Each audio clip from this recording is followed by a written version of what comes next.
Hello and welcome to this presentation.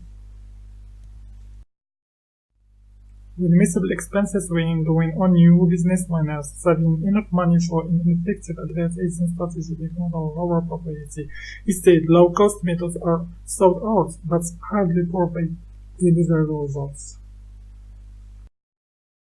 Thomas Small, co-founder of FAO International, argued that you can hardly ever find advertisations that are both cheap and effective.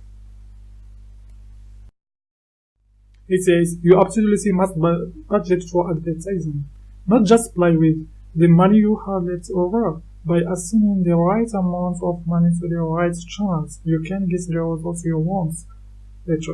Then to advertising with a small budget is to put your money where it's worth.